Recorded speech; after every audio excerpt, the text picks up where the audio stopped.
The New Orleans Jazz and Heritage Foundation promotes, preserves, and perpetuates music, culture, and heritage through programs, cultural, educational, and economic activities year-round. Learn more at jazzandheritage.org. This program is brought to you in part by the Eugenie and Joseph Jones Family Foundation, a local foundation proud to support education, the arts, and culture in the greater New Orleans area. Support for this program comes from the Gail and Tom Benson Charitable Foundation, committed to funding educational causes. Steppin Out is made possible in part by Susie and Pierre G. Villery. Whether it's the latest museum exhibit, the newest restaurant, or the current hot play, we appreciate the weekly updates on the arts, music, and entertainment. let's step out.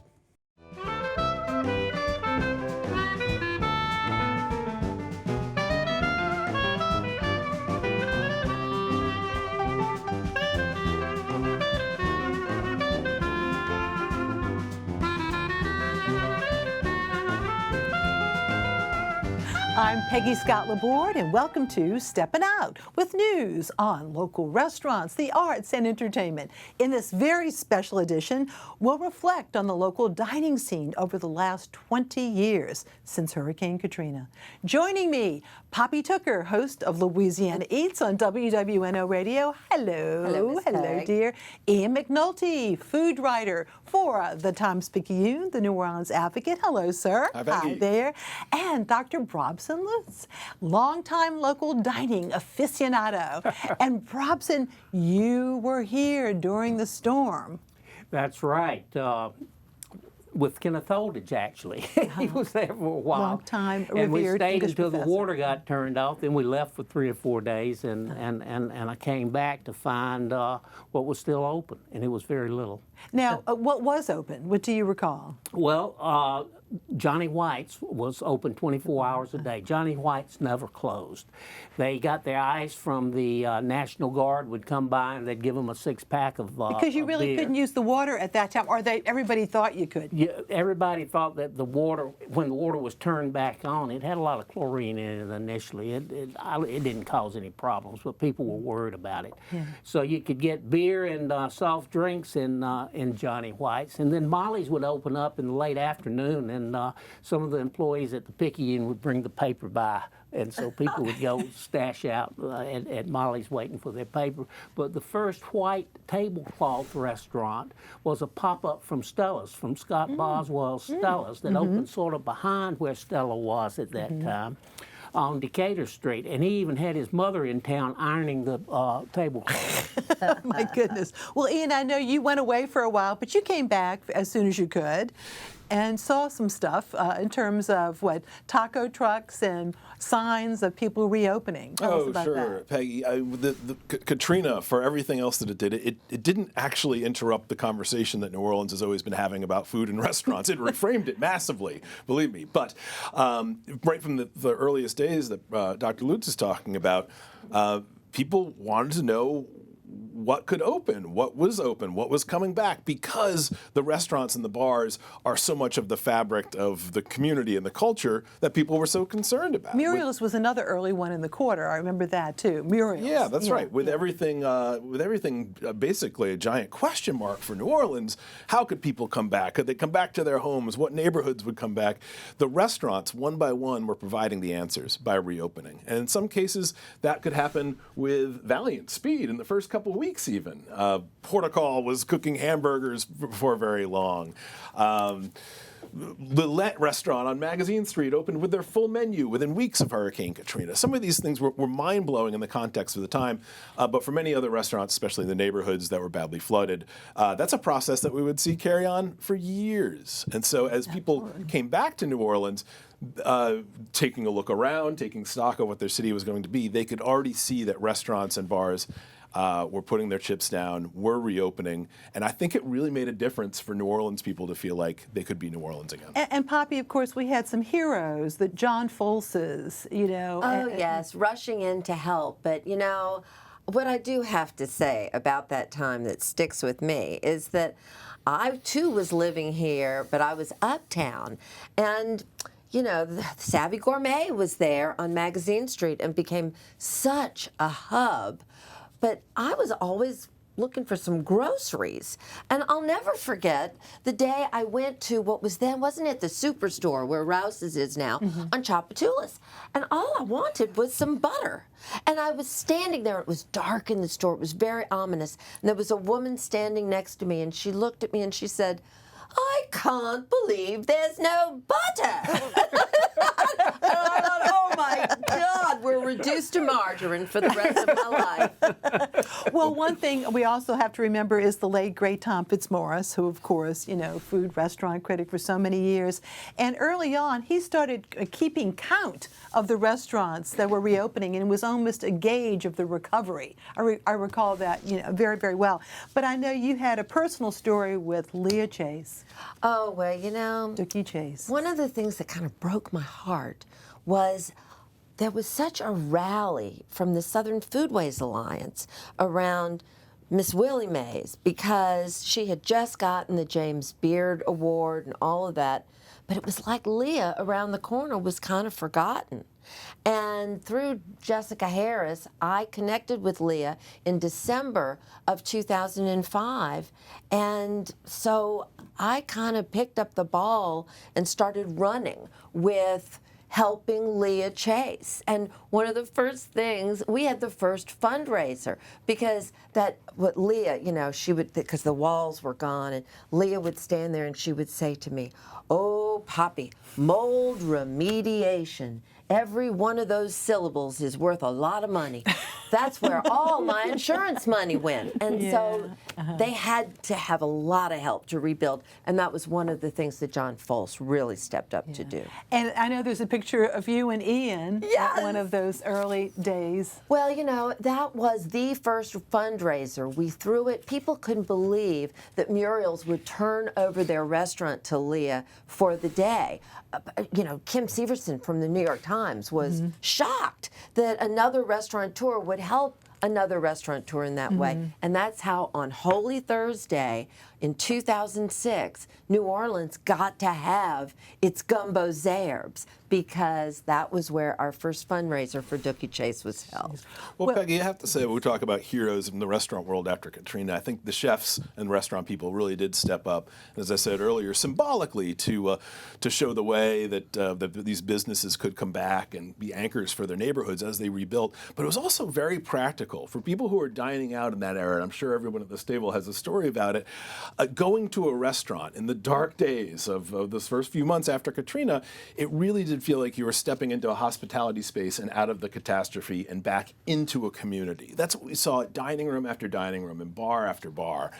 Really, this emotionally raw connection that people felt for the restaurants they were revisiting because they thought for a time, we'll never see this place again, and also to be with each other. And that's how I think New Orleans restaurants really lived up to the highest calling of hospitality. When the chips were down, by opening their doors, by forging on, sometimes under harrowing circumstances to logistically do this, but to host their community again and to show their community a little bit of that comfort that they needed to carry on the next day's slog, frankly, through what was post-Katrina. It was rough out there, but the restaurants made it a little bit of a comfort station. Absolutely. And Tommy Satanovich, we've got to mention him too, because he gave away a lot of meals. Fed so many people in Metairie, and that's what people did in the restaurant business. They did. They gave what they could, and frankly, they all put it on the line by coming back when they did. You have to remember what New Orleans in the late 2005 looked like. It was not a sure thing. The recovery arc was not charted whatsoever. So they're expressing faith in New Orleans by reopening, but they're also taking a heck of a risk. And some of the restaurants were real hesitant about coming back. It took Galatois 6 months to come back. And that would repeat for years and years and years, depending on the condition of the restaurant, the damage that was done, the financial condition of the family it left behind, the family dynamics that were in some cases shattered by this experience. So many dynamics in play for these restaurants to come back. And yet, as New Orleans people, we got to see the city come back restaurant by restaurant, one door opening after the next, to see a 100-year-old, 150-year-old restaurant reopening as if it was opening night. those are really special moments that New Orleans will never forget. And Antoine's New Year's Eve, 2005. Brightston's also New Year's Eve, 2005. That was such an important moment. Absolutely. And also, and I know near and dear to your heart, the farmers market. Oh, well, that was just, just like I said about groceries, that not only did we need food, but our food suppliers needed help. And so immediately those slow food folks had come together and started having fundraisers across the country to get our food producers producing again. And the fact that we got that farmers market open at Uptown Square the Tuesday before Thanksgiving in 2005, it was the happiest day, and the farmers market was the happiest place in New Orleans. And slow food referencing this movement of savoring food. Yes, and supporting the food producers and appreciating where the food's coming from. It's sort of like fast food not, but they stepped right up, and Richard McCarthy, that visionary man, he just kept banging the drum, ends up with the White Boot Brigade, his renegade shrimpers in New York City on the Today Show. And some of those relationships that were created between shrimpers and restaurateurs back then still endure today. And Ian, some other really special moments when K-Paul's reopened and they had a band on the sidewalk. You have to put yourself back in this era, and in the French Quarter especially. I think it felt so New Orleans, but it also felt like a reclaiming of New Orleans. Each place that reopened, because frankly there were so few people back in those early days that when another restaurant returned, it really it was this sparkler in the air that, yes, we're coming back and so can you. The brass band playing outside of the great K-Paul's on Charter Street is something I will never forget. And what has been so exciting, coming more to the present, is this sort of reemergence of sort of pockets where there are restaurants. And you live real nearby, Dr. Lutz, because you're on Rampart Street. Right close to Rampart. And Mamou has been there for over a year. I just had a great pork loin there with local succotash. Succotash is an interesting name for it because I understand the old Marty's restaurant will reopen soon as succotash, which we're anxious to see because that's been a long vacant Joe Yeager building there. And then Palm and Pine down the street. They had some setbacks during the collapse of that building there, but had a delicious meal in there the other night. They really got some fresh, vibrant, interesting food, and you can sit at the food counter and talk to the chefs while they're cooking it. It's a terrific local place. And St. Claude, Ian, and we've got restaurants along the St. Claude corridor that you didn't have. It's such an interesting trajectory in the years since Katrina, from that sort of desperate can we reopen and when to really New Orleans opening a lot more opportunities. Like in the years that would follow as the recovery really gained speed.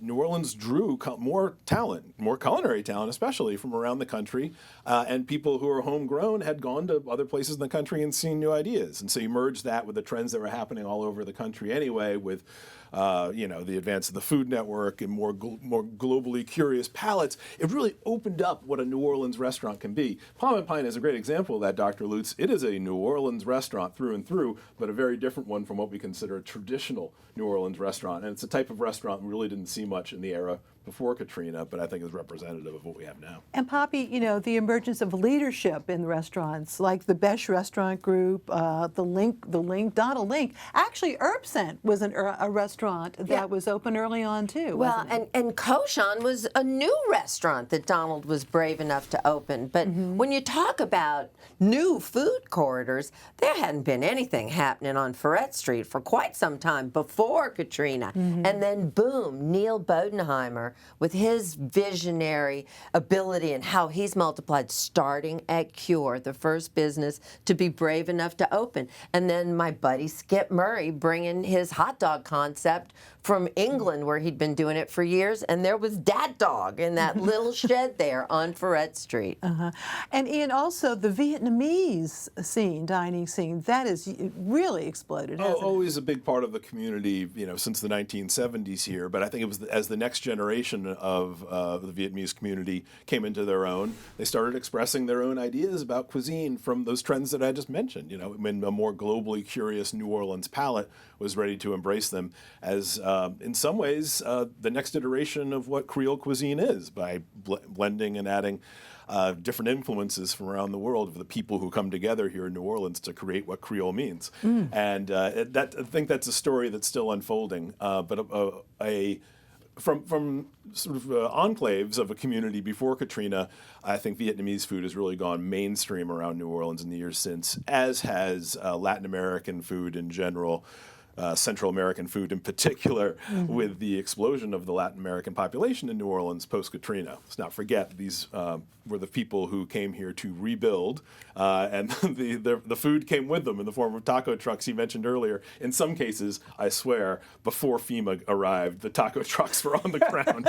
New Orleans had not known a taco truck before Katrina, but they've become a permanent part of the street food landscape afterwards, and I'm grateful for them. Yes, and Poppy, we have to also remind ourselves how the food and the foodways have been documented with Southern Food and Beverage Museum. That Liz Williams, the Energizer Bunny. Huh? She did such a great job. And one of the things that SOFAB has been able to do is act as an economic incubator for emerging African voices like Serene Mbe at Dakar Nola. I mean, my goodness. He won the James Beard Award, and that fella never had enough nickels together beforehand to have a truck of his own. He was strictly a pop-up, but that kitchen there is such a great incubator. Yes, I love that. And also Tales of the Cocktail. Well, Tales of the Cocktail was a little tiny baby before Katrina, and it is... Ann Tuneman and... Yeah. Yes, and now today with Neil Bodenheimer and the Solomons leading the way, it is today the most important cocktail happening anywhere in the world every year annually. The whole world comes, this year I learned more about the liquor and cocktail scene in Africa. I didn't even know there was one. I was in New York during the show this year, and all my favorite bartenders were down in New Orleans calling me up to see where to go eat.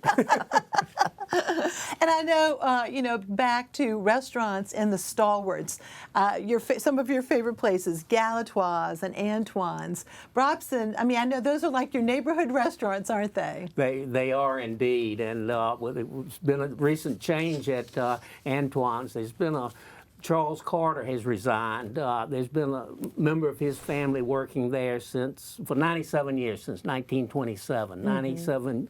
98 years there's been a Carter in Antoine's, but Charles has resigned. He's moved on. He's over on the North Shore now, and I understand you can catch him sometimes in Gallagher's Grill. Gallagher's Grill. Okay, good. The other thing that I'm amazed at, okay, we know we have so many festivals, but who would have thought we'd have a beignet festival?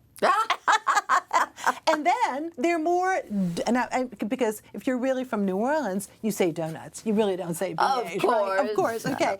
But then now City Park, well, and it's the got Cafe iterations. Du Monde, and then Morning Call moved, of course, initially in the quarter, and then in Metairie, but now right at City Park Avenue and Canal Boulevard. And it's only been since the storm that we've been getting stuffed beignets. Yes. Loretta was the visionary with that, with her crab meat stuffed beignet at the Jazz and Heritage Festival. Yum. Well, that's something, too, the Jazz Fest, and how important the Jazz Fest is in terms of food. Well, too. Peggy, I think you touched on something there that ties back to Katrina, too, as all of the new trends that we saw come through in that era that were happening nationally, the pop-ups, the food trucks, the Better Burger, the wood-fired pizza, all of that has been part of the New Orleans story since Katrina. But there's also been an embrace of what is only in New Orleans, and I think that's because of how close people felt we came to losing it all in Katrina. We really, just didn't know what was going to come back after Katrina? Would we ever have Creole soul food again? Would there be people to open the oysters at your favorite oyster bar? These were all questions that had to be answered by individuals stepping up. And I think the New Orleans people felt that connection stronger. And as Poppy mentioned, with the fishermen and the shrimpers, forging those connections with chefs, I think that happened on a lot of different levels around the restaurant community and with New Orleans people with their favorite restaurants. Yes, we wondered if Mandina's would come back. And then when it did, 17 months after the storm, people rushed back in to sit at their favorite spot in the remodeled room. It was that sort of a reclaiming of all the things that New Orleans people feared they might lose that I think powered a lot of the energy after the storm. One of the most incredible stories was that Brocado's had just celebrated an anniversary. They had just done some renovation, and this is right before the storm. And of course, we know what happened. It got very wet. But they go back to their contractors who had just helped them renovate. They knew who to call. But they needed some money. But God bless them. And they were talking initially, they were so devastated, Arthur and Jolie, because of their homes and everything. They were over in Houston, and they were talking about opening a Brocado's in Houston. And that was when Dana Logston got in touch with me and said, do you know them? We've got to do something. We've got to get them back. And that was how, of course, Dana and her mother had La Spiga, which is where the Cake Cafe was then later.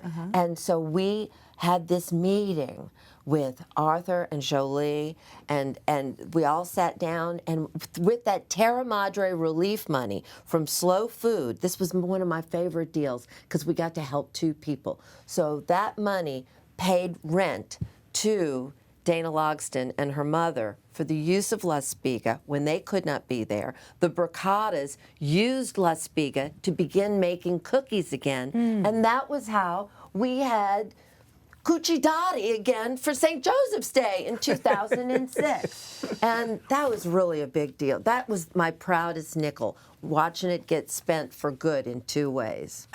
Peggy, you mentioned Jazz Fest, and I think that's another good barometer of the post-Katrina story. That first Jazz Fest, and let's face it, Jazz Fest is a food festival with a music fest built around it. Everyone knows that. But it was really, that was one of those moments of, oh, New Orleans is back, much like these restaurant reopenings, this marquee festival coming back.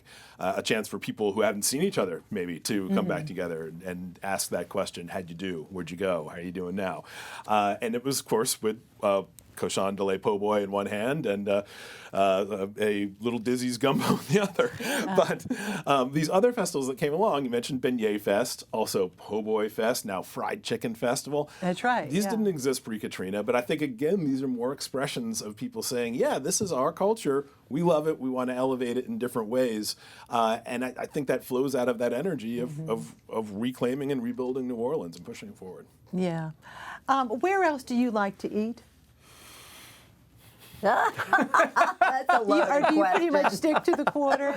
No. I love going out to Fury's. I love that. They've Fury's got is still some with of the us. best fresh fried fish in town, I think. GW Finn's is I think the best seafood, high-end seafood place in the city. But their seafood's all fresh. But if you want fresh seafood otherwise, and besides that, you better go to a place like Fury's or one of these mom-and-pop operations. I got that. I have to say my heart is, because I look at you, because I know you spend so much time in Antoine's, but my heart is so much with Antoine's. That restaurant, keeps on keeping on. And it is not easy, especially something that large, too. Oh, my God. It's one of the largest properties in all the quarter. And to maintain that huge property, it is just such a lifelong commitment. I know that Rick Blunt just looks at himself as caretaker of that property, and boy, did he put his money where his mouth was during COVID when he put $1 million elevator in. Just saying, takes a lot of Cafe Brûlot to pay for $1 million elevator. Well, in terms of old-timey dishes, though, I love shrimp remoulade, and Arnaud's, of course, is hard to beat, but I will also say Mandina's, and it's 2 different kinds. That's one thing I've got to tell you. Not all shrimp remoulades are alike. alike, are they? The coloring, you know, I think that Mandina's probably has a little bit more mayonnaise in it, you know. But, oh, And that goodness. Mandina's turtle soup, it's also very different from everybody else's, and it's always one of my favorite things to eat there. And Ian, let's, you know, North Shore, West Bank. I mean, there are more restaurants than there used to be.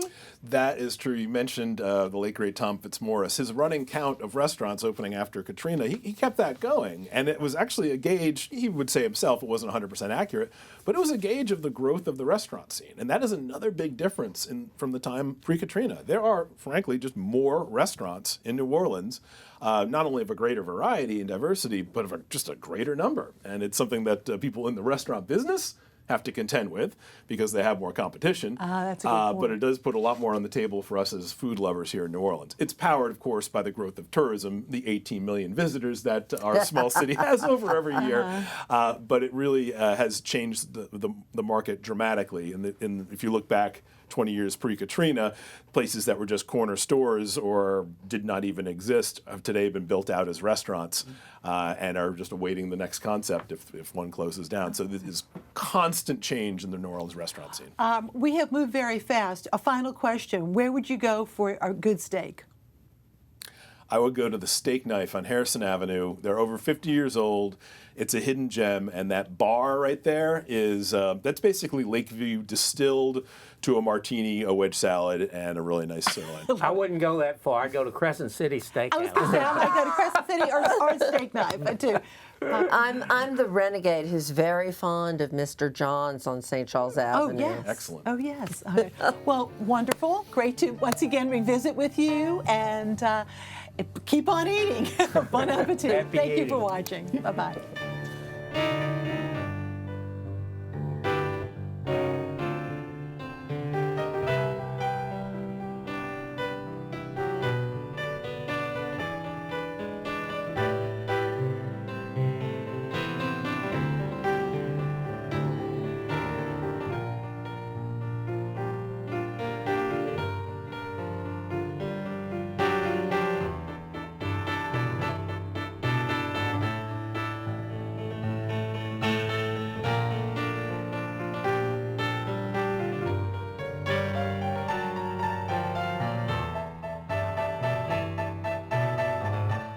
Programming on WYES is made possible in part by Susie and Pierre G. Villery. From Masterpiece to Nova, Antiques Roadshow to Agatha Christie. And of course, Steppin Out and Informed Sources.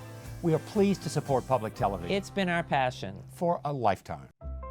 Support for this program comes from the Gail and Tom Benson Charitable Foundation, committed to funding educational causes. The New Orleans Jazz and Heritage Foundation promotes, preserves, and perpetuates music, culture, and heritage through programs, cultural, educational, and economic activities year-round. Learn more at jazzandheritage.org. This program is brought to you in part by the Eugenie and Joseph Jones Family Foundation, a local foundation proud to support education, the arts, and culture in the greater New Orleans area.